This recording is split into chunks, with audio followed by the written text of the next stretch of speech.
Good morning and welcome to Fridays with a Forester. Thanks for joining us today.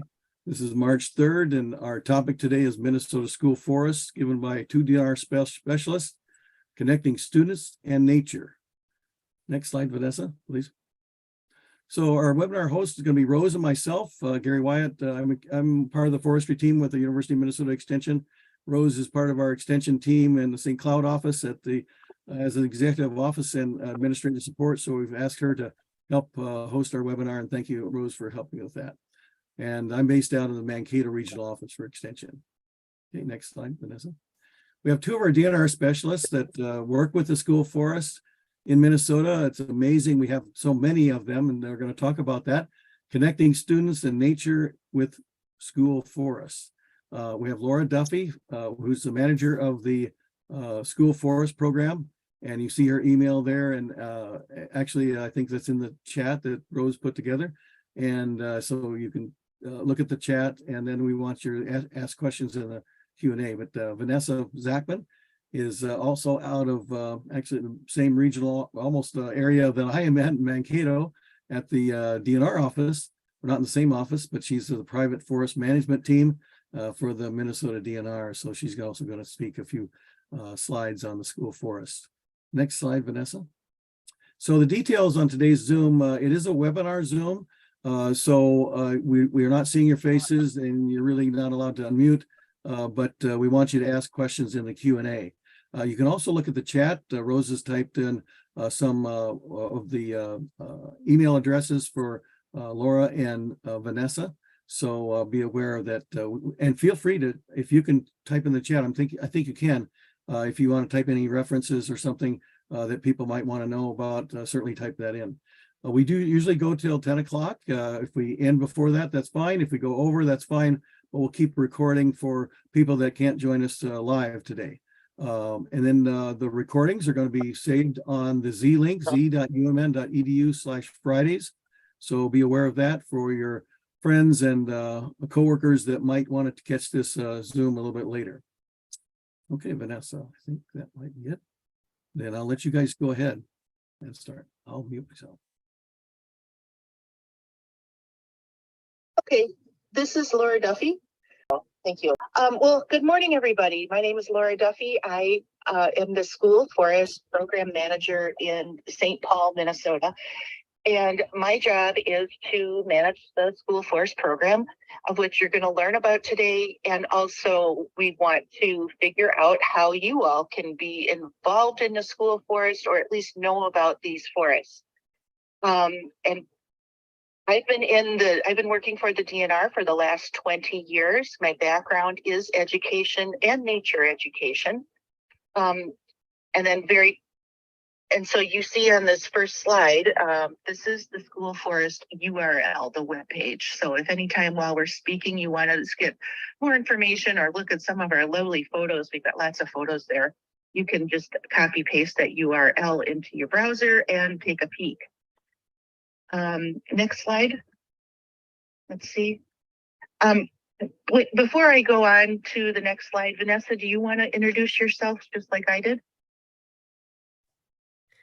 Yep. Hi, everybody. I'm Vanessa Zachman. I am a forester down in Mankato. When we get more to my section, I can go a little bit deeper into what that all entails. So I'm the educator and Vanessa is the forester. So we make a pretty good team. That's why I wanted to go over that. So overall, you've read this already. The school forest is a partnership between the DNR and Minnesota schools. And the overall goal is to increase outdoor education activities. Many people are surprised to know that Minnesota has a school forest program. We're the oldest program in the country. We've been around since 1949, believe it or not, and we exist by state statute, which is going to be important as I talk about it a little bit later. The goal is to increase outdoor ed, and that works directly into the overall DNR agenda or goals. So most people know that the DNR is in charge of stewarding our state's natural resources, our forests, our wildlife, water, minerals, all that. But another big goal of the DNR is to connect people with nature. And one way to do that is through schools. Because as we all know, if people are not connected to nature, they're less likely to care about nature and take care of the natural resources we all need for the state to enjoy. So that is why the program began so long ago and how it still fits into the DNR framework and to the state framework. Okay, next slide. So here is a photo, I hope we're on the same slide, of a teacher. This is Kelly Ellickson. She works at Cedar Parks Elementary in Apple Valley. That's a South Metro suburb. And you can see this is a very urban site. And we like to go over, why do we have this school forest program? There's benefits for everyone, students, teachers, and communities. And this is things that we kind of take for granted.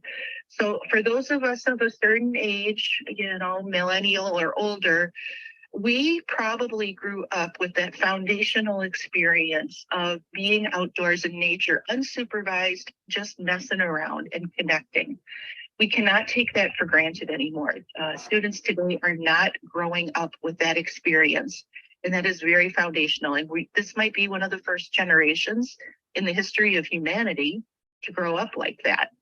So programs like this, where education and outdoors meet students where they are at schools, is even more important.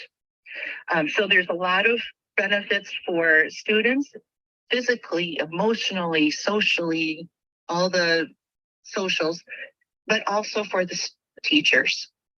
And everybody has been through this pandemic, and some of our workers who have suffered the most are nurses, of course, and teachers.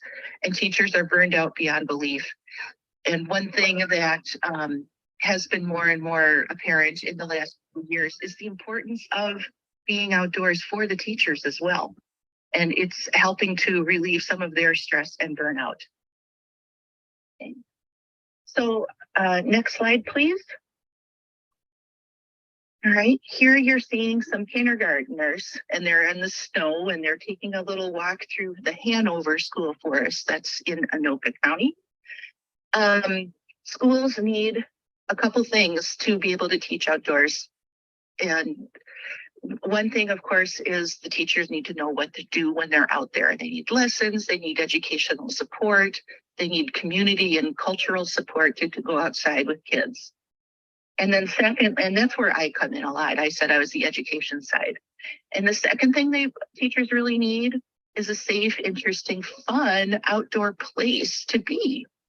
So some of our schools, if you've driven around the state, have schoolyards that are just mowed lawns, and they are not fun and they are not interesting. And those can be changed. And some of our school forests, of course, are really big. They're, acres of real forest, like these kindergartners have.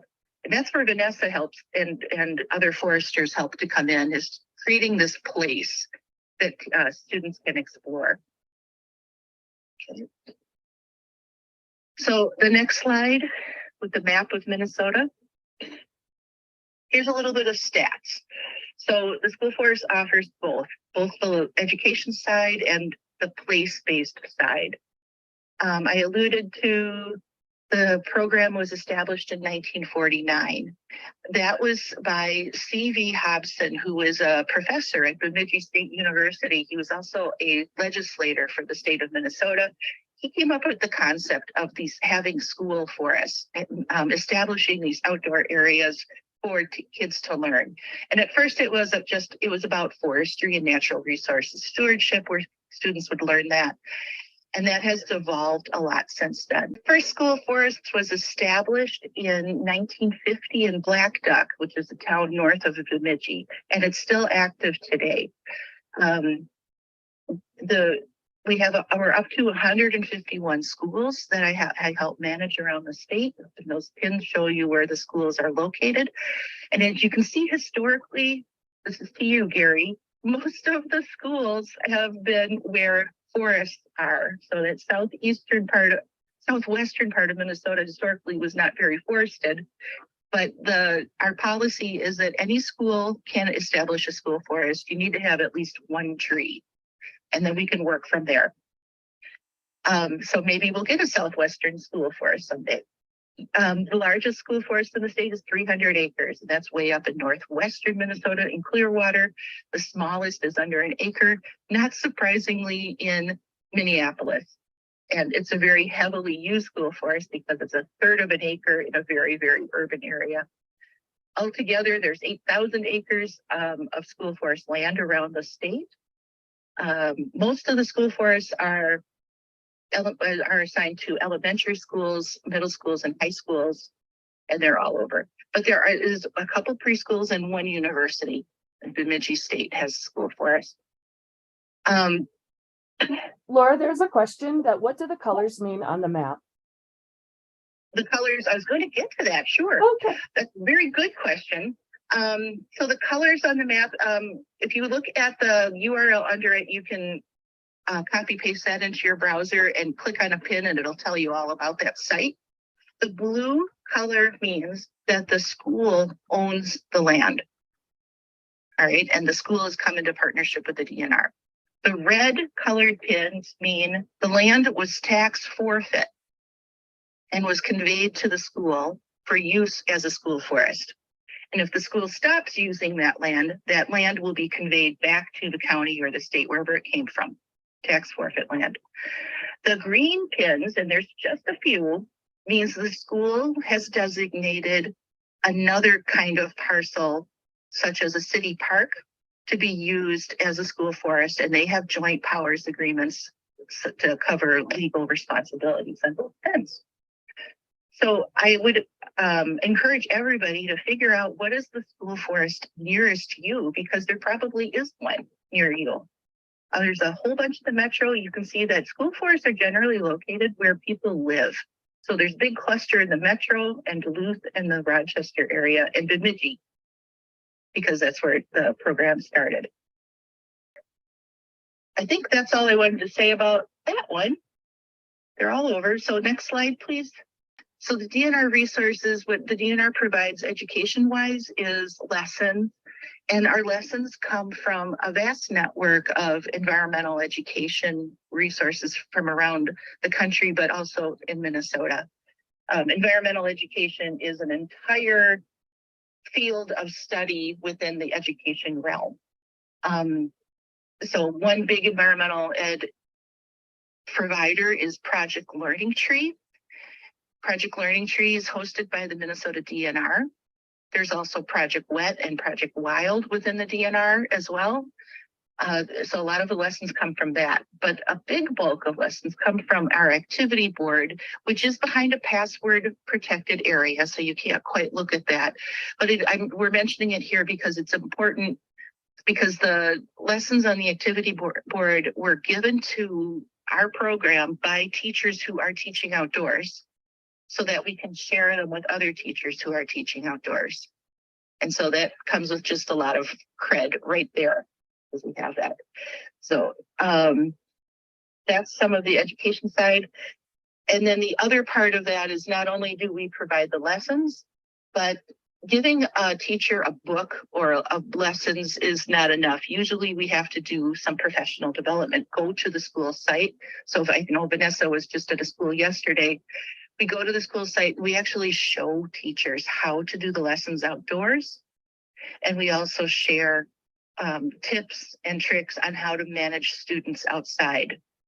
Because teaching outdoors is not something that's covered in teaching colleges. Probably should be now, but it hasn't been historically. So next slide, please. This is the one with the sign. So another thing that the DNR provides is the signage and consistent communication. One nice thing I'll mention about it, this school forest being enacted by law, is that the program exists here by law, and it would literally take an act of Congress to eliminate this program. And that's huge. That's why this program's lasted for 74 years. Schools get, their organizations, nonprofits, come up with great little initiatives all the time, like, pollinator garden or whatever it is, and those come and go. But one nice thing about the program being enacted by law is that when teachers come and go, there's retirements, teachers leave to go to a different school, and then the school forest falls by the wayside. The DNR will always be here to remind that school of their investment and obligation and help regenerate interest in using that outdoor site again. So that's kind of neat. And so you will see, if you drive around the state, these brown and white signs. If you're being alert, you might see a brown and white sign. These are these are from us to show where the sites are located. We also do a monthly communication with just the teachers. There's an example of one. You can see this is, I think it's Cloquet High School. They are doing some reading outdoors, just doing English class and doing it in hammocks, and the kids are nice not being able to visit so much if they're in a hammock. So that is how we keep in communication with these other sites, with other sites. Next slide, please. So now we're on the slide with the state of Minnesota and Vanessa's picture. Vanessa can talk now. Go ahead, Vanessa. Thank you, Laura. Okay, hi everybody. I'm Vanessa Zachman, and I'm a forester of the Mankato office. Specifically, I'm a forester that helps manage private lands within Minnesota, and that includes school forests. There are several foresters located across the state with this specific job title. These different areas, you can see them on the map on the slide. Each forester has several counties, but depending on various factors, they might be multiple foresters within that area that are able to help you. As you can see, I have the lower southwest corner of Minnesota. So some ways foresters help school forest is generally we start by walking the site with a teacher. There's a good chance, it's just a good chance to talk with the teacher and see what ideas they would like to see implemented. We want to show them the possibilities for what the forest can become. Some of these sites can be in rough shape or have more of an urban side to them. So we just like to walk through and help them see that. And it's a good chance to talk about practicability and break it down into manageable steps, what they would like to see happen. So one way we do that is with a woodland stewardship plan. So that plan includes the property's woodland types, what they have to work with, what type of soils they have, and all of these factors can then help us understand the capability of the land. And again, it also includes the goal for the land and the steps that they need to take in order to achieve those goals. So, and to help them achieve some of those goals, we do things like order free tree seedlings for Arbor Month events, set up timber sales. The profits generally go back to the school, teach lessons, and then participate in field days. So one of the biggest things we can do for school forests is to help connect them to local businesses and volunteers who can help the school. Like Laura said, teachers are so overwhelmed and are doing a lot as it is already. So helping make these connections just relieves the pressure and brings more opportunities to the school.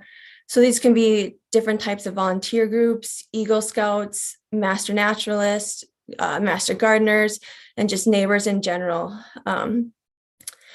So our school forest webpage, I've kind of included a snippet of it on this slide, has many examples of what a school might need. We provide a lot of different options just because we want to fit the infrastructure around the school's needs. So volunteers can help build benches, bridges, trails, and outdoor classroom spaces.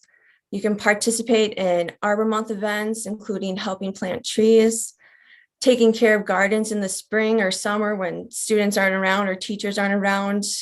Schools can go green and plant things like rain gardens, pollinator gardens, and wetland protection. So this is just a good way to get involved and help out with those, or install or plant wildlife features as well. So here's an example of an outdoor classroom. So this was down here in Mankato. As you can see, they're helping to build an outdoor classroom, and it's kind of cool to see it in effect. They get involved, they help it. In this case, Conservation Corps got involved and helped them out as well. So that's a really good example of just the community coming together and working towards something. So, and outdoor classrooms are a really good place for us to come in as well and help teach lessons, share knowledge like Laura was talking about. I've helped build forests with kindergartens, planted trees with sixth graders, pulled invasive species, and just things like connecting teachers with loggers who are willing to donate an hour to help chip trees and make trails and that sort of things. And it's really good because a lot of times you walk away from these activities hearing kids say how much fun they had, how much work they put in, and how much better the forest looks. And these kind of things result in more pride and a decrease in vandalism. So here's an example, just safe places to do nature play and that sort of thing. So you can see either doing activities, helping with mobility, that sort of thing. Clearing trails is another big thing.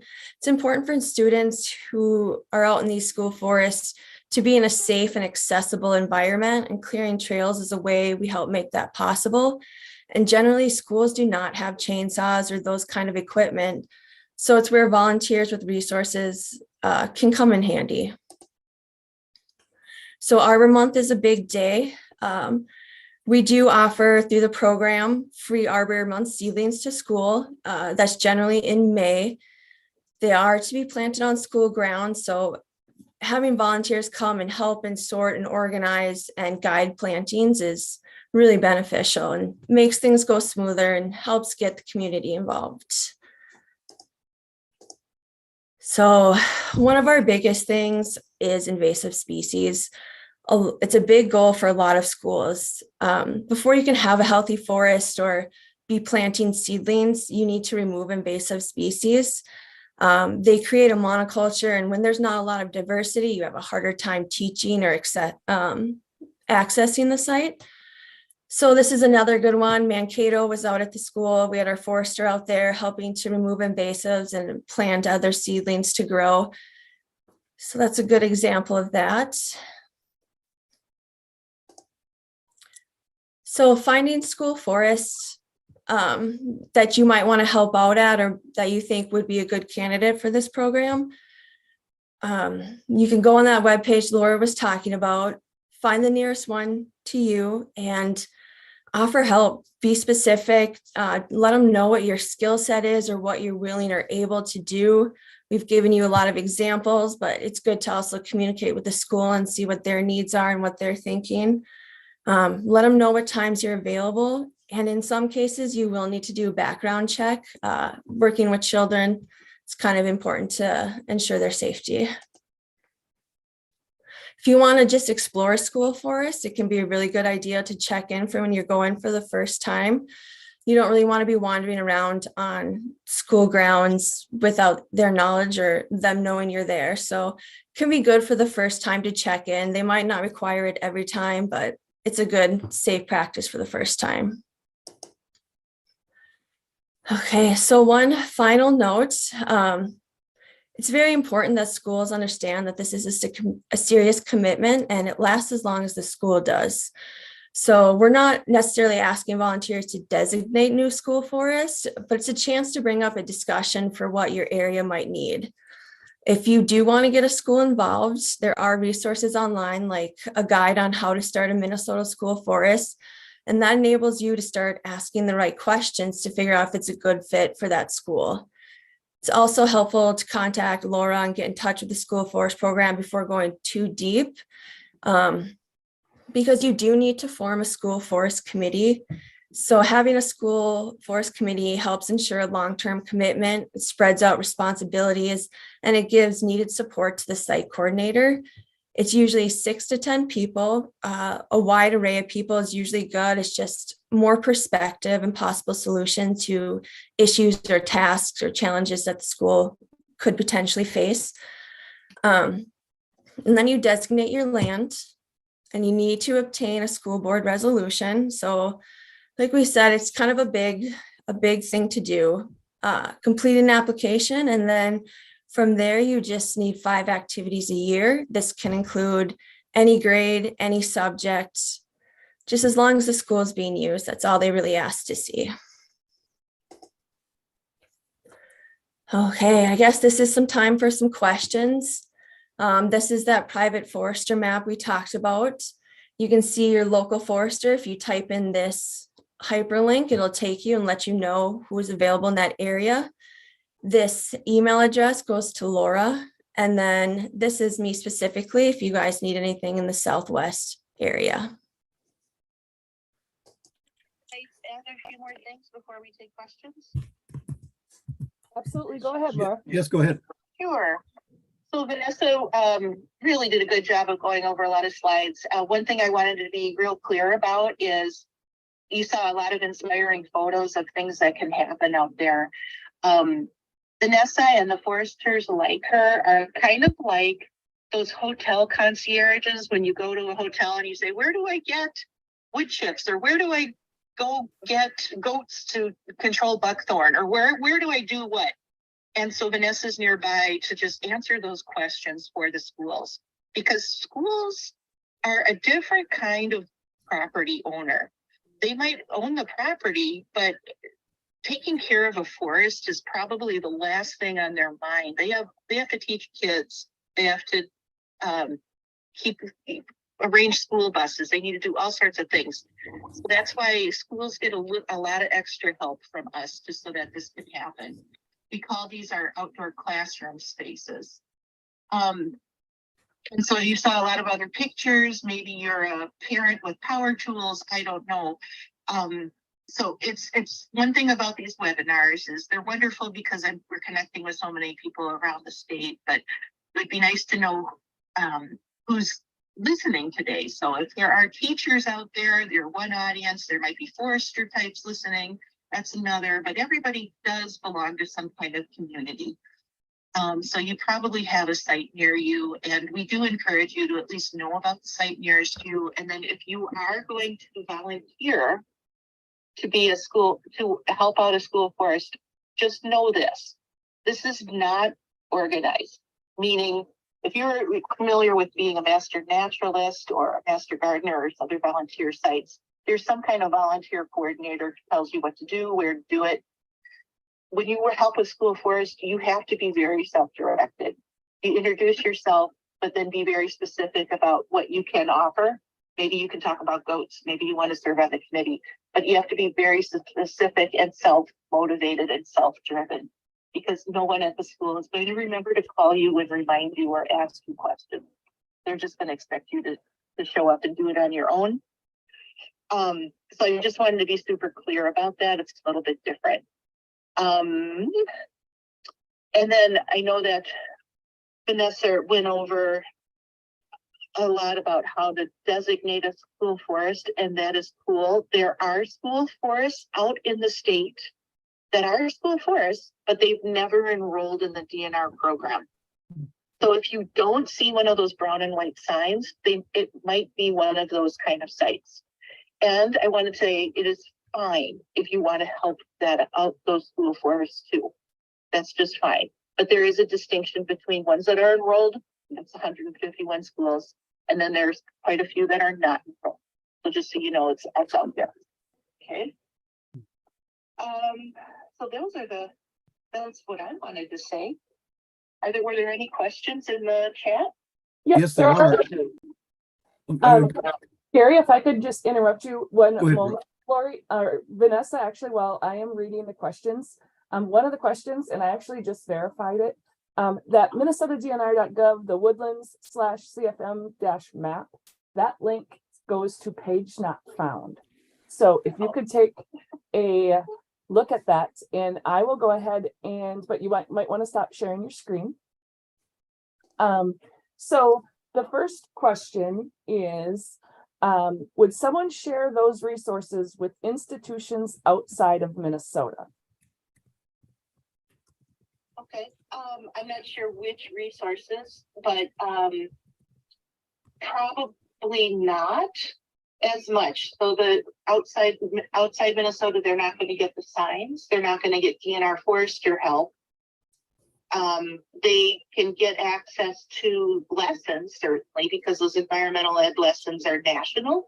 Project Learning Tree is national. So those kind of resources, yes. There are school forest programs in other states. So Wisconsin has one, and Michigan has one, and I think Oregon has one. But they're run a little bit differently. Those programs are run a little bit more like nature centers, where they set up a school forest and schools go to the forest. In Minnesota, it's different. It's the school that sets up the forest, and usually it's right next to the school. So they belong to the school. I hope that answers the question. Okay, thank you. I think you did. The next question is, do you have to be a teacher with a school forest to have access to the activity board? Yes.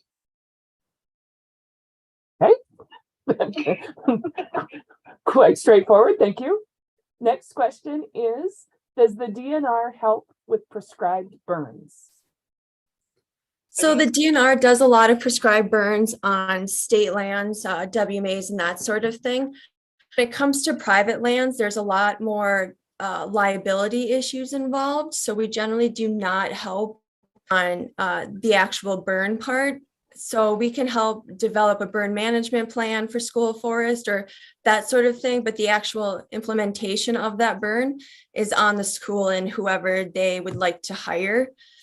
Down here in the Southwest, we do have a prairie restoration groups. We might be able to try and link them or in some way do something like that. But as far as being on scene during the actual fire, it is not allowed. Thank you. All right, then the next question is, what is the white area in Northwest Minnesota? If I'm not mistaken, I believe that is Red Lake tribal land. Laura, can you confirm that? All right. Yeah. I think you're right, Vanessa. Okay. Yeah, so my best guess is Red Lake tribal land. All right, and the next question actually was a link that works, and so I just put that in the webinar chat. So thank you for that. And then someone says, sorry, I logged on late. Is this available in an archive? I have an interest in a family farm in Roseau County for consideration. Yes, the recording will be made available, and we can post information about that as well. That is it for all of the written questions. All right, that is, oops, let me double check one more time. That is all of the questions. Great.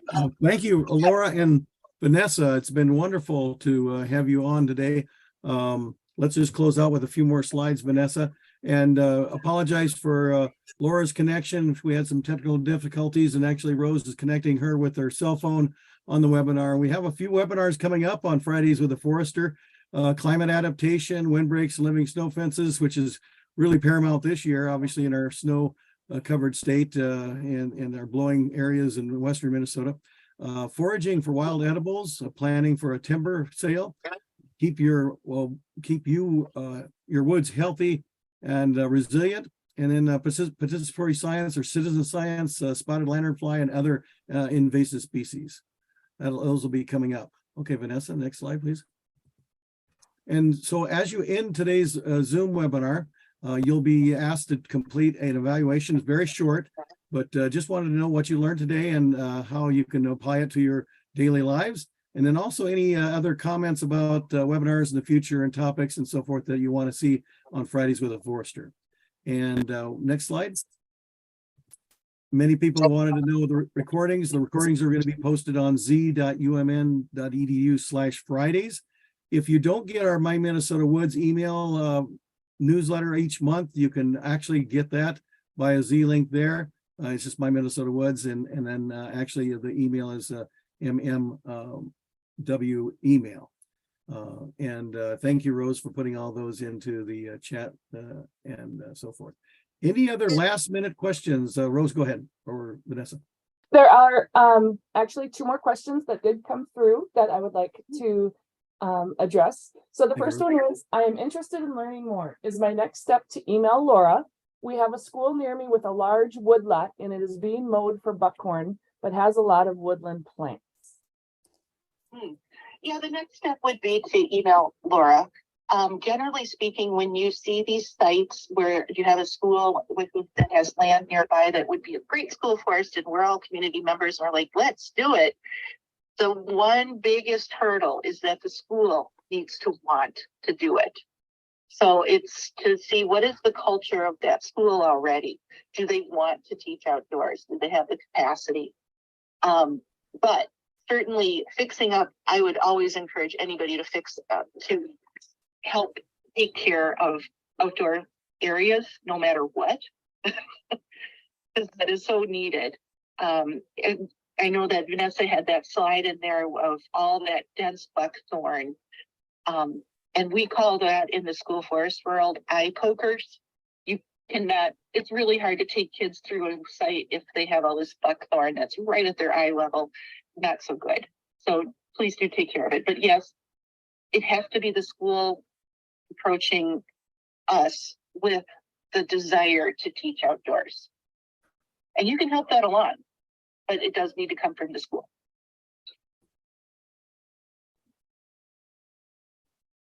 Rose, you have one more question, is that right? Let's see, Oh. David asked that, and this might be from Vanessa, do foresters work with local arborists diagnosing tree pests and diseases, etc.? So we can definitely do that. I talked about stewardship plans. That's something we can write for private. Oh, can you repeat that, Vanessa? Oh, you're unmuted. You're muted, please. So, yep, that is something that we can help with. We do go around to private lands and help them diagnose, pests, tree problems, anything along those ways. We can do management plans for areas, and just like we write stewardship plans for school forests, that is something we can also do for private lands. It does work a little bit differently and there's some requirements. So the best thing is to get in touch with your local private forest manager that you saw on that map and go from there, and they can help you with those needs. Thank you. I know actually St. James has a school, kind of a forest, but it's actually prairie, or it's Meadowlark Prairie, I think it's called, next to St. James School, but I don't think they've designated as a school forest in Minnesota. So I'll have to work on them and see what needs to be done there. And then obviously Rock County has a food forest, but that may not qualify as a school forest, but it certainly has some apple trees and some edibles that they're working with down there in Laverne County, which is way part of the southwest part of the state. So maybe Vanessa and Laura and I could work on some of those schools in southwest Minnesota to get on the map, so to speak. Okay. Yeah. Great. One tree and a desire to teach. That's right. Great. And it can be an apple tree, right? Yeah, apples work. Super. Well, thanks everyone for joining us. We had 71 people join us today, and sorry for Laura's technical difficulties, but I think it went really well. And the recording will be on the Z-link, z.umn.edu/Fridays. And yeah, this will be great to have as our archive, and certainly share with your other friends and neighbors that want to learn more about school forests. Right, Gary, and I did just, so Laura is asking if any of the participants are educators and would like additional information, if they could enter their name and contact information in the poll that's posted on the screen. I will get those to Laura. Very good. So yeah, read your screen there, and educators can put your name and local contact information. And if you are watching the recording, please contact Laura or Vanessa directly. We'll leave the polls open for a little while. Thank you very much, everyone, for joining us today. Did Yes. someone address that last? How can regional parks get involved? I apologize. I was creating the poll and I didn't know. Oh, I think I may have missed that. Oh, I think I missed that one. Yes, Mark, if you're still on. Let's see, can regional parks get, oh, let's see, Vanessa, you can see that maybe. Okay, here's a question for Mark. How can regional parks get involved? Cedar Lake at Minneapolis, let's see, has a school forest with Kinsud School. How can the MPRDB help? I think somebody was typing frantically and hit a typo. Yes, he's right. Cedar Lake Park in Minneapolis does have a designated DNR school forest. And in that case, I think that is one of those sites that exists by a joint powers agreement. So that means the school has entered into an agreement with the city of Minneapolis to use that site as a school forest. So the city owns the land or manages the land. The school can make requests to the city about what they'd like to see on the land, like maybe they want some interpretive signs or a food forest or a wildlife feeder out there, whatever. And then the school can grant permission or the city can grant permission to do that or not. The city usually does. So that's how that works. If there was other regional parks out there that would like schools to come, again, it's one of those things where approach the school, see if there's a desire to use the property. And if there's enough of a desire for teachers to want to teach outdoors, then we can go through the motions of maybe establishing that part of a park as a school forest for that school. The best ones are very close walking distance from the school to the park. Very good. Thank you, Laura. I think that's all of our questions. That is. We have 7 people that have posted on the poll. That's wonderful.